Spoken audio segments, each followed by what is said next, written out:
Calendar flips to May. Race fans gear up for Memorial Day traditions like the Indianapolis 500. But did you know one unlikely Evansville native spent many of her later years firing up the fans and the drivers each race day? And she's the subject of the latest installment of Tri-State Treasures. Ladies and gentlemen, start your engines. With those famous words, the starting grid at the Indianapolis Motor Speedway comes alive. In 1978, Mary Fendrick Hulman took over a tradition that her late husband, Tony Hulman, started decades earlier. Born in Evansville in 1905, Mary was the daughter of cigar company president John H. Fendrick. Remnants of the family fortune are still present, with the Fendrick Cigar Company building still standing behind Willard Library in what now is home to Berry Global. Vanderbilt County historian Stan Schmidt says Mary was also born into another famous local family. On the other hand, then, Mary's great-grandfather on the other side of the family was John Augustus Wrights there, who was the big lumber king here. The Wrights' home was his home. So Mary grew up knowing the Wrights' home when it was still a house. Mary's knowledge of the home and the decorations inside would later aid historians after the property was converted into a museum in 1974.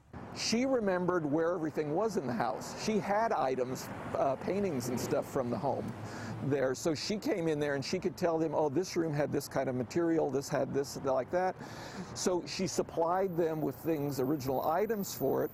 Just a few blocks away at 827 Southeast 1st Street stands the Fendrick home where Mary grew up.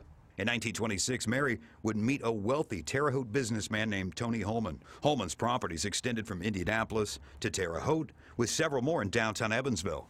Schmidt says the couple's marriage at Assumption Church in Evansville was described at the time as the wedding of the century.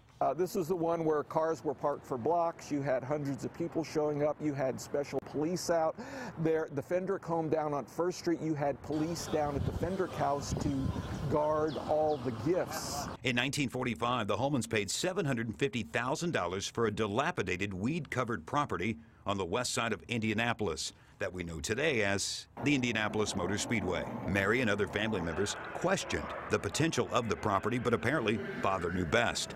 After 30 years of rebuilding the world's greatest race course, Tony Hulman died in 1977.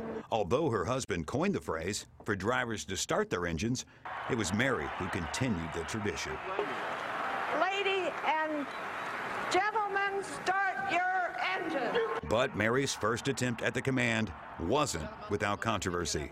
She said, lady and gentlemen, start your engines, but there was a problem with the microphone at the time, and what most people heard was just, gentlemen, start your engines. And at the time, she didn't realize it had happened till after the race, and Janet Guthrie only heard what other people heard, and she was like incensed, outraged there that, you know, it had gone backwards, that, you know, okay, she'd just been thrown in with the guys again. The mishap angered Guthrie, but the two would later make up at the victory banquet, and Mary continued her duties with the Speedway until her death in 1996. Even though the couple who saved the Indianapolis Motor Speedway are gone, what they started in Indianapolis still gives fans an extra thrill Memorial Day weekend. And their name and legacy lives on through many structures still standing in Evansville. Tommy Mason, 44 News.